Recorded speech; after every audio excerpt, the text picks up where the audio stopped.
Hey guys, and welcome back for another video. I know Winter's Day is currently live and a lot of people are mostly focused on that, but before I start covering that myself, I'd like to talk about stellar weapons and how to complete the achievement necessary to acquire them. That being said, there will be some videos on Winter's Day coming out shortly. It's just that I've never really played Winter's Day. I've been more of a Halloween guy myself. And so basically I kind of have to learn some things before I can really start talking about it. At the end of the last video, we unlocked a new collection, and to do that, you're just going to have to craft one of those astral weapons I talked about in the previous video. And you do need to craft at least one to continue on, so be sure if you haven't done that yet to make that your first priority. Once you have crafted that weapon, you'll gain access to a new achievement called Astral Purification. It's upon completing this achievement that you'll gain access to the ascended counterparts to the astral weapons, the stellar weapons. At the end of the last video, we unlocked Astral Purification,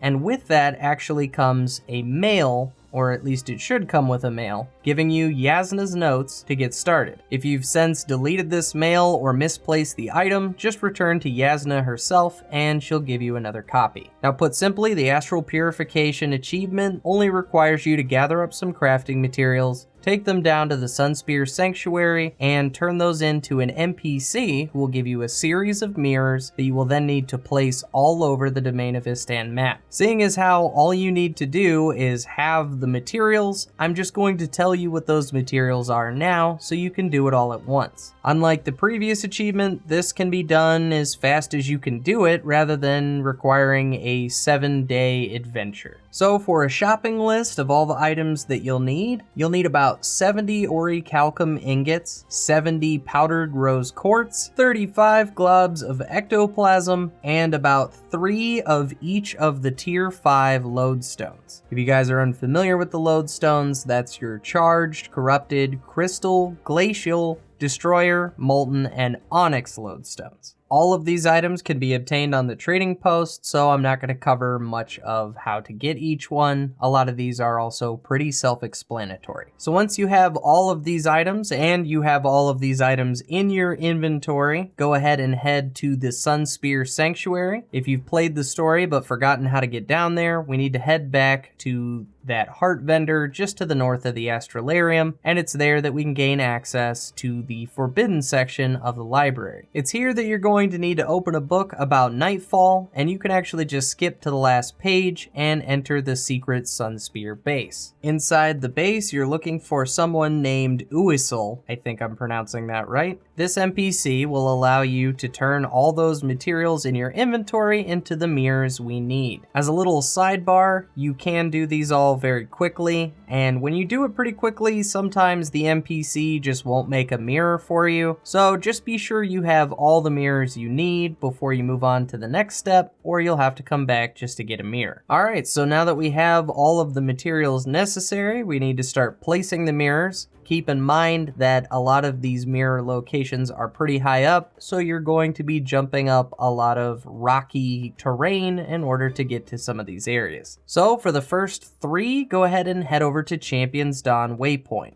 These 3 are all located pretty close to this waypoint, so we'll be using this as sort of a home base point. For the Crystal Mirror, we just need to head up on the rocky terrain just to the southwest of the waypoint. This mirror, just like a few of the other mirrors, is going to require you to make some awkward jumps to get up rocky terrain and get all the way to the very top before you'll actually be able to place it. For the charged mirror, we need to head south of the waypoint, and you're basically looking for the area that typically has the graveyard event. Again, here it's just a matter of climbing all the way to the top so that you can finally place the mirror. For the Molten Mirror, we need to head northwest from the waypoint. And what you're looking for here is the large rotating red thing. At first, it might not seem like you can actually make the jumps because you will just pass through the red fabric, but actually you can make it up there if you just stay to the center and jump up on the actual wood of the structure. With those 3 out of the way, we can move on to the cliffs to the southeast of the Champion's Dawn waypoint. For the Destroyer Mirror, you can just head to where the bay starts to meet those cliffs. And again here, here, we're just going to be using the Springer to make our way up awkwardly until we finally get high enough to place the mirror. For the Corrupted Mirror, I recommend staying on those cliffs and using them to climb northeast towards Palawadon. What we're looking for is an area right where the cliffs meet up with some of the buildings from Palawadon, and the amount of jumping required may vary based on how you ended up getting here. For the Onyx Mirror, we just need to head to the top left corner of the Morden Crescent Great Hall. You're actually going to need to get on top of this massive structure, and to do that, you just need to find one of the statues of Palawa Joko and use your Springer to get that extra little bit up to the top. Be sure not to fall in the crease between these two sections and place the mirror. Lastly, we have the Glacial Mirror, and to place this, we need to head north of the Morden Crescent Great Hall in the Madri Caverns. Out of all the mirrors, this one probably took me the longest because there are a lot of plateaus that you can jump up on that look like ones from the previous mirror locations, and so it'll just be a bit of jumping around these rocky bits until you find the spot you need. Once you've placed all the mirrors, you can head back to the Astralarium and go and speak with Yasna, who now has a second tab of recipes you can purchase for 25 Crocotite ore,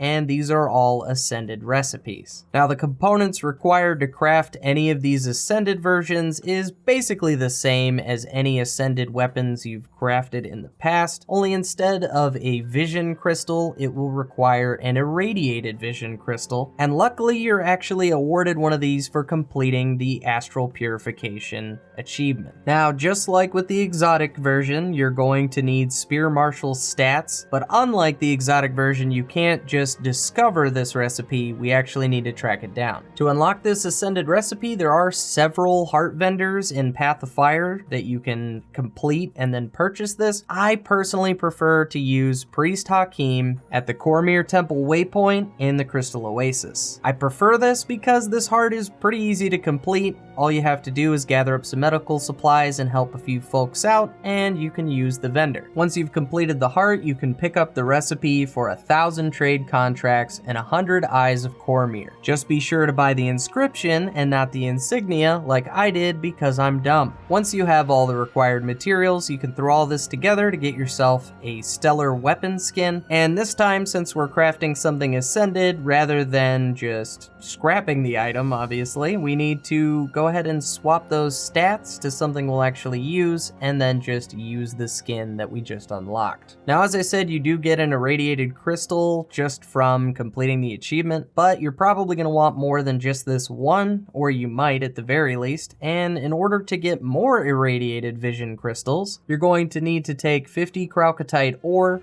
1 Rose Crystal, 1 Vision Crystal, and 10 globs of ectoplasm back up to the beam of light on top of the Astralarium from the first video. And that, guys, is where I'm going to call this. I hope this helps somebody out there kind of finish this up and maybe get an easier to obtain Ascended weapon, even if it means you have to stat swap. I do like a fair amount of these skins, but I'm not sure how many I'll go for, as you do still need a Vision Crystal, which you need for any Ascended weapon, but you need a little extra on top, and that kind of deters me from really wanting to go for many of these. That being said, there are definitely some skins I'm not going to be able to pass up on, and so I'll probably do 2 or 3 of these before I get fed up and move on to something else. Anyway, guys, as I said before, I hope this helps somebody out there.